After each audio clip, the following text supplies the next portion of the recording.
went to the funeral of a friend and was reminded of a few things. Wanted to make a video describing what I think is one of the strengths of the restored church. And there's not a lot of like doctrinal stuff in this one, a lot of like just cultural, traditional stuff, but I think it's important to highlight the strengths that we have. And I think this is one of them. And then somebody introduced me to a video, reminded me of a video where someone was complaining about how the funerals that the church does are bad, and I'll quickly disagree with that one and kind of describe why. So, the church does a lot of things that could use some improvement, a lot of things well. Funerals is a particularly difficult situation no matter how you do it, but the church is set up to do them fairly well for a few reasons. One is that there's a lot of chapels, and the chapels are pretty readily available, and there's a lot of volunteers, so things can be done fairly cheap and simple. Um, and it's pretty easy to invite people to a chapel. Like the community knows where it is, and they are relatively familiar with how to get there, how to enter, how to feel comfortable in a setting like that. It's like a basic church setup for the most part. And um, I have been to what I would consider quite a few funerals, probably on the order of like 25 funerals. And there's only been a couple, maybe four, that I thought were particularly sad or difficult. I don't think I've ever been to one that was uncomfortable or annoying or irritating or anything like that. So I've been fortunate, and that's mostly because a lot of the funerals I've been to are for people who were preparing to die, and so it wasn't a surprise. And yesterday's funeral was for someone who died early, and so it was particularly difficult. But yesterday it highlighted to me the strengths that we have as a church. So this was a faithful member of the church who passed away, and her son was a member who hasn't been in a while, I don't think. The rest of her family is not member are not members of the church, and they're not particularly close to this area where she passed away, so they're flying in. So she passes away suddenly. The bishop goes over to the son's house, who's the closest relative, and he's an only child, and is starting to try and figure out how to help out. And as far as I can tell, it wasn't obvious that the church was going to help out or not. Like, there's no requirement that the church be in charge of funeral stuff for their members. It's just up to the family and the members, and like what is it that they want. And at some point, and I don't know the details, the family decided that they were going to have the funeral at the chapel, the local chapel. And it was a very nice funeral. Lots of community members showed up. I don't know, but I would say easily half were not members of the church, and they were members of the community. They were just friends of this wonderful woman. And one of the things that I thought was so there's a few things that were different. So, for example, there was, I don't know why exactly, but there was no casket, there was no remains, there was no viewing, and the program was opening hymn, three family speakers, a musical number, the bishop's closing remarks, and then that was it. And there was no luncheon for everybody. It was like a quick, we'll meet you in the foyer and say goodbye, and then you guys are on your way. So there's a few things logistically that were different, but the three family speakers, right? None of them were participating members of the church, and yet they had a safe place to come and celebrate the life of their family member in the way that they wanted to. And I don't know what the bishop told them to prepare them, don't do this, or you can do this, or we have to do that. I don't know. But I imagine that he was pretty open because, it's a wonderful family that's wanting to pay tribute to a wonderful person. So the first member of the family spoke eloquently, short, and paid a good tribute to the family member that would be considered like traditional and reflective, not necessarily eulogy. There was no eulogy in the funeral at all, actually. And the second family member stood up, and it was immediately apparent that he is a flamboyant male, possibly gay. There was another guy there that might have been his partner. I don't know. They also had like one of those purse dogs that they were carrying around, like in the chapel, which of course is not traditional. So he gets up, and before he says anything, I'll try to make this short. I was worried that he was going to make it about him and that he was going to like put on a show for everybody. But he did a great job. He did a great job of paying tribute in a way that was obviously not customary to the church. That I'm sure members of the church, by and large, would have been very uncomfortable with. But it was very fun the way he did it because he was a fun person paying tribute to a fun person who had passed. And he was, he had pop culture references, he had props, he had these motions and actions. He had like a little script that he went through at one point about board games, and it was, and he was in like a fall leaf kind of Hawaiian T-shirt looking thing, and it was very non-traditional, and it was amazing. And I think it's great that a family has a place to do that. The last family speaker was an older relative that did a little bit more of a traditional kind of, not a eulogy, but a little more reflective in that way, and then paid tribute to how wonderful the person was. And then Bishop gave a great, like, 10-minute talk on basically the plan of salvation and testified of Christ. So it was really great. But that's kind of a unique situation. Most of the time, the funerals that take place in the church are going to be funerals of members with members. Like, it's a lot of members, and they've kind of been through the routine.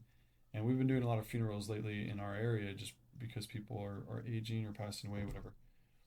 And so it's become kind of a clockwork for us where someone passes away and everybody just activates, right? The auxiliaries, quorums, presidents, different peoples, they activate, they descend on the chapel, they've got setting stuff up, decorations, props, food. There's usually, at these LDS funerals, there's usually food for everybody, at least in the ones that I've been to. Whether it's finger food or like a full on, sometimes it's like a tri tip dinner type thing. Um, so that's very common. And then the cleanup, everybody knows that we're going to be there cleaning up afterwards. And to be able to just like say, I want to have a good funeral, can you do it, the church? And the church just does it without you coordinate a bunch of stuff, like picking out colors and paying people and like scheduling everything. Like literally all you do, if if you want to be a minimalist, is you just tell them what time you want the funeral to be. And then they might ask you, who do you want to speak, hymns, stuff like that. But if you're too bogged down in the grief of the moment to figure all that out, then they'll help with that too.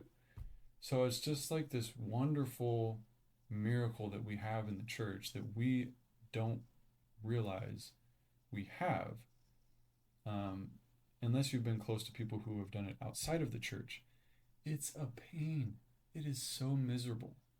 It is so miserable trying to figure out all the funeral stuff after someone has passed without the church. Like if you're just calling up the places in town, it is just the worst. It's very annoying, and even things you wouldn't think of, like somebody has to, the person passes away and their property has to be emptied out, or their things have to be done away with. Maybe you have to throw stuff away, and the church is doing that too. Like people are showing up and throwing away truckloads of stuff for free, or they're taking things and donating them, or they're trying to make sure that everything's in the right place. Whatever the family needs. I mean, the church really doesn't have a limit. It's up to the bishop to decide how far to go when it comes to helping people in that type of situation, which is awesome. So I think it's something we do super well. I do want to respond a little bit to some of the things that I saw in this video from Alyssa Grenfell, where she's complaining about all the different things about the funeral. And there's very little about that video that's actually true.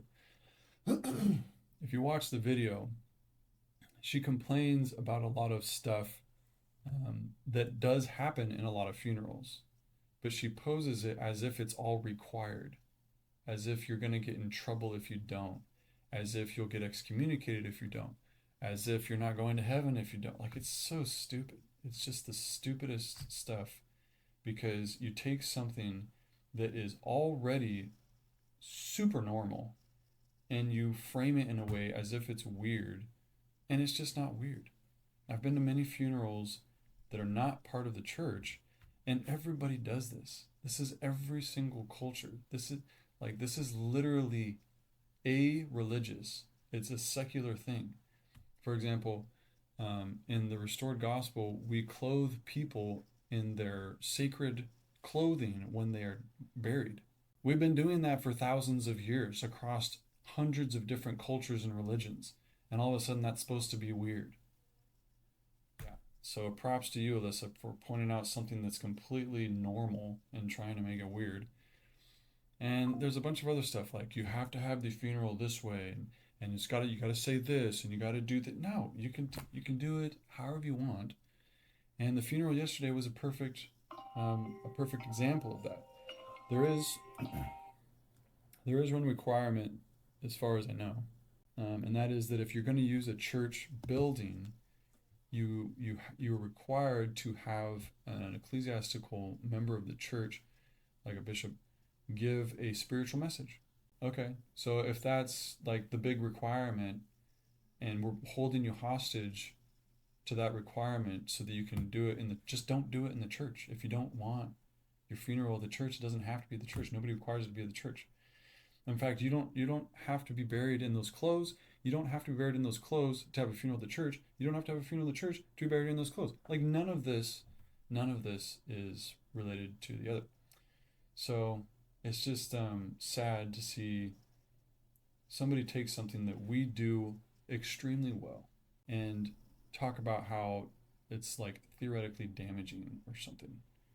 Another side note, funeral people, I don't know the great names that they have, like funeral director and mortician and all these people. These are some of the best people I've ever met. They're amazing. I love talking to them. They're very down to earth. One of the best experiences I've ever had in a funeral type situation. There's a place in Kanab where some of my family's from, and great people that do the funeral home stuff there. They do a great job, been doing it for a couple generations now. And I pulled him aside and I was asking him something about the caskets, and he was like, "Oh, you want to see my casket room? I can't remember what he called it. My casket showroom." And I was like, "Yeah." So he takes me down, and there's this casket showroom with a bunch of caskets, and I'm asking him all these different questions about caskets and like why this color and shape and weight, and honestly, the reason I was so interested is because I've been thinking about making my own. But we were talking about it, and he was just so down to earth, and that's been the case with every one of these guys that I meet. There's only been a couple that are like, a little bit weird, but most of them are super down to earth, and I've noticed that the people in that industry in general are just really down to earth people. So wanted to give a shout out to all the funeral peoples out there. Kudos to you guys for being awesome. I do think it's appropriate to correlate funerals and weddings. I think they're like, you know, kind of two sides to the same coin. In my mind, funerals are for those people who have been left behind, weddings are for the family of the bride and groom. And um, weddings turn out to be kind of the same thing in the LDS culture, where if you don't want to do a lot of work, LDS weddings can be a blast, and they can be very easy and simple. And if you want to make them really crazy and big, that's cool too. But the Alyssa mentions weddings, her wedding, and it's again like she is so upset about how her wedding turned out because she like couldn't take pictures in the temple and had to wear different stuff. She couldn't wear her wedding dress and all this stuff. And again, it's like, yes, that's very weird if you don't place it in the context of any wedding that takes place anywhere, where you are required, no, maybe not required, you generally will wear something for the wedding that's not something you would wear every day. So, for example, if you're going to go get married at the church, not in the temple, and you're going to wear your wedding dress, when you get married, you wear a veil traditionally. Maybe you don't want to, whatever, who cares? But when you wear the veil and then the groom like pulls up the veil and gives you a kiss or whatever, like you're not wearing the veil for pictures. You have to take the veil off to take wedding pictures. So you changed what you're wearing for the ceremony to do the pictures and then the reception or whatever. I'm just so grateful that funerals is something that we do well. Because of all the things to do well, funerals has got to be at the top of the list for the most important thing that we could be doing well. It would be really hard to be bad at funerals. Yeah, I'd be curious to know what you guys think. Let me know. Funerals are awesome. See ya.